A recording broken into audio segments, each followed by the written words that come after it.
So we're going to start with an opening statement from Coach, go to questions in the room, and then we'll take our questions on Zoom. Coach? Hey, credit to Arizona State. I just am really impressed with how Natasha has gotten her team to continue to play hard and improve and buy into what she's building here. So I thought they played harder than us for the first half. They were more together. I think sometimes the numbers don't lie, or the numbers are not indicative of how it is. And the numbers may show better than how we played. And I think we realize that we have a great opportunity in front of us, but not the rest of the year can we come out with that lackluster effort and focus. And we got to take responsibility for that. Obviously, that's on me as the head coach. That's my responsibility to make sure that we're ready to play. But that's the next time that happens, you're done. And so we're only guaranteed 3 more games in this season. And this team has too many special goals to let it be 3 more, but we got to earn it to get more. And I can count on these guys right here and the rest of the team to earn a whole lot more games by the passion in which they play the rest of the way.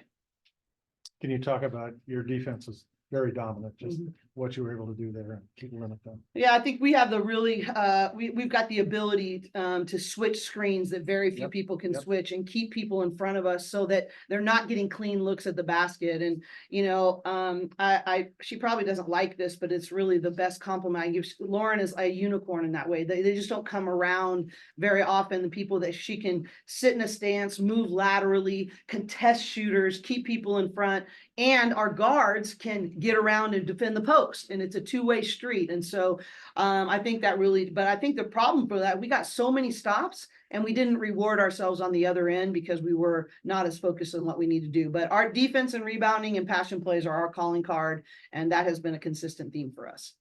Yeah, Lauren, you kind of dominated inside. Just talk about that. Yeah, obviously like big difference from the last game and this game, but honestly I have to give it to my guards today. Like I think they just did a really good job of finding me today. Kiki did a really good job finding me today.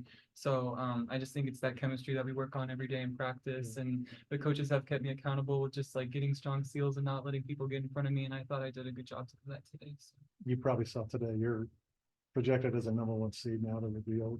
Talk about that a little. What's that mean to you? Well, I'll say this, and Kiki, maybe you can answer as well. Like, earn it. Yep.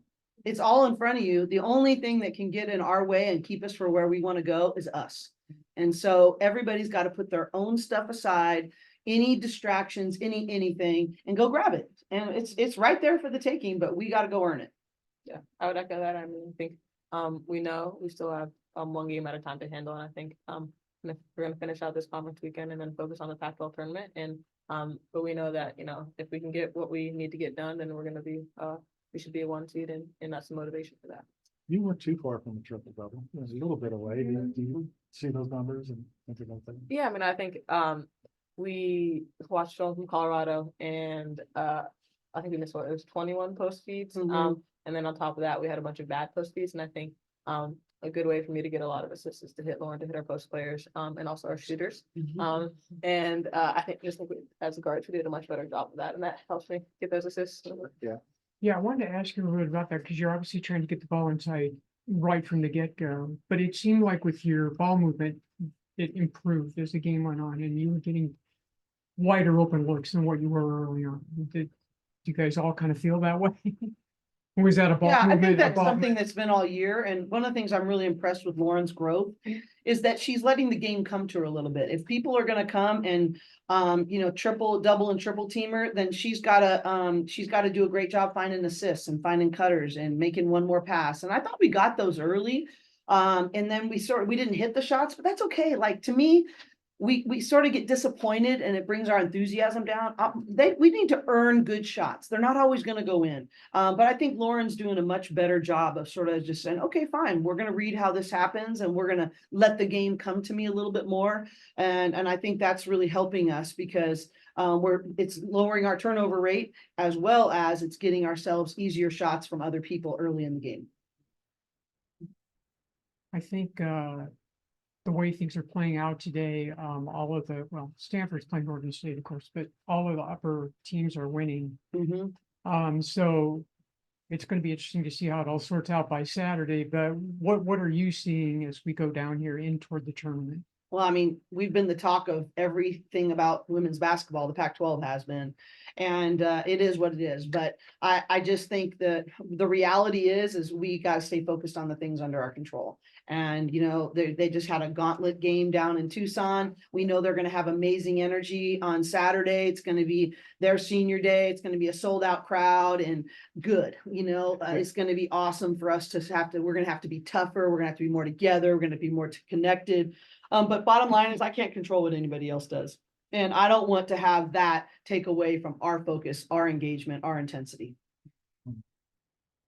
For the two of you, Corey says a little bit lackluster, and I don't know if you guys felt that way or not, but what do you think you took from last weekend that did carry over, you know, to give you a significant margin here tonight? From the games last the Utah, weekend, you Colorado know, weekend? I'm thinking it's probably on the defensive end, but what do you think particularly carried over to tonight? And one thing I already mentioned was definitely our post passing. That was a big emphasis, and I think we did a much better job of that this week in practice and then today. And I just think we saw, you know, in the Colorado and Utah film, we played with a lot of really good defensive intensity throughout those games, and I think you see the result of that, and it makes us want to do that more. And I think, you know, in some ways in the beginning of this game we didn't do as much of that, but we also saw in the second half how we really like turned that on and stepped up in terms of our energy, our pressure, our talk, and just the stops that we got. Yeah, going off of that, like I think we could just do like a much better job of like not letting the game come to us and just attacking and being really intentional from the very beginning. I thought today we were like really slow with that, but like you see in the Utah game, like we just went off from the very beginning, and I just think it's like coming in from the get-go with that energy, and I think that's going to take us super far as long as we keep doing that consistently.